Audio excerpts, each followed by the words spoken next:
Hello everyone, welcome back. Now, before we tackle on our main topic, I would like to bring up a hypothetical, you know, just to prepare our minds to the upcoming topic. Let's say that a child is having auditory problems and he feels that he is inferior in comparison to those who can hear normally. Now, what can the child do to lessen the feeling of inferiority, if not get rid of the feeling of inferiority overall? The answer to this is compensation. Compensation is basically adjusting to your weaknesses by developing other strengths. It is a healthy defense mechanism used by people in order to cope with the feelings of inferiority. Bringing up our early hypothetical with a child having auditory problems, they can compensate by simply enhancing their ability to perceive things by, for example, being better at reading lips, or simply having better spatial awareness than the normal person, or even better, being able to read or being able to analyze body language, which goes beyond just simply hearing. It means that they're enhancing their ability to observe things. Or it could be something else, depending on what your answer is, on how they can compensate for that feeling of inferiority that they have. But here's the interesting part. What would happen if the compensation fails? Inferiority complex and overcompensation.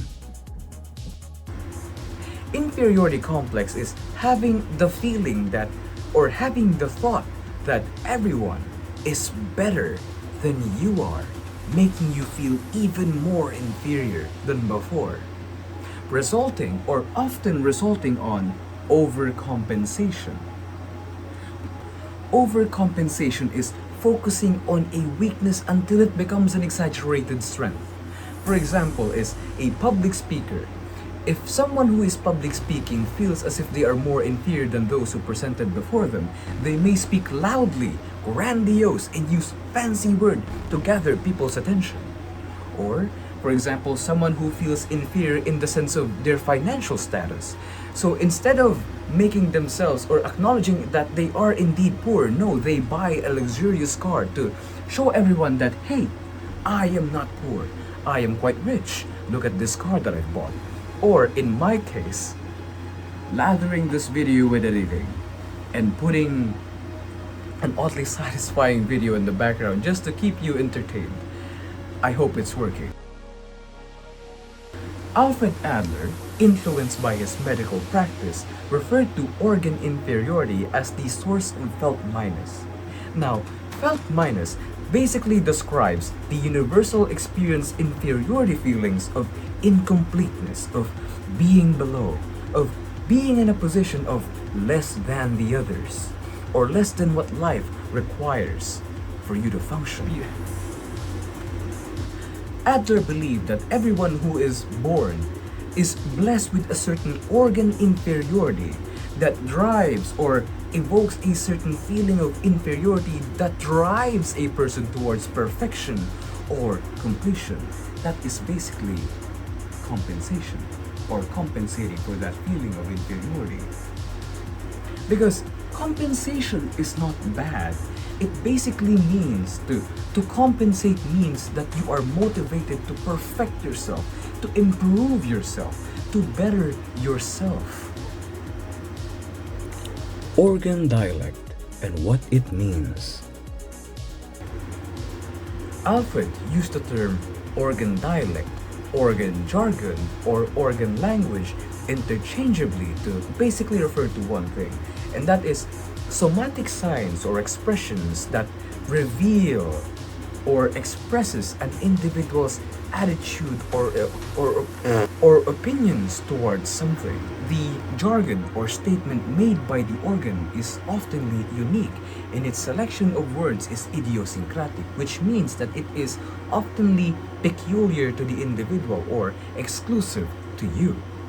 It is consistent with the individual's certain organ inferiority, or the organ's availability as already rehearsed for symptomatic expressions, or even according to any symbolic meaning the individual has attached to the selected organ. To shorten everything that I've said, it basically means that your mind and body are connected to each other, and whatever your body tells you subconsciously, it will manifest in either attitudes or opinions, physical ailments, or even be symbolic when it comes to expressing its messages. Which is why Alfred Adler believed that when checking into someone's physical ailments, the person's life situation should always be taken into account.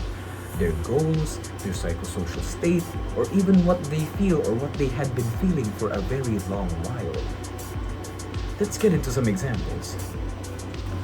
Let's say that there are two people experiencing the same leg pain at the same time. One of them says, "I can't stand on my own 2 feet." The other one says, "I can't stand it." What does that mean? The first person expresses a sense of vulnerability. They're saying that they need others to help them just so they can stand up. Meanwhile, the second one bravely and loudly declared their inability to endure hardship in their life. And the thing is, this is not just limited to people hurting at the same time, at the same body part. This can be more than that in a different or wide array of topics. How about another situation? Let's say that a person is having heart complications and there is no medical explanation for it.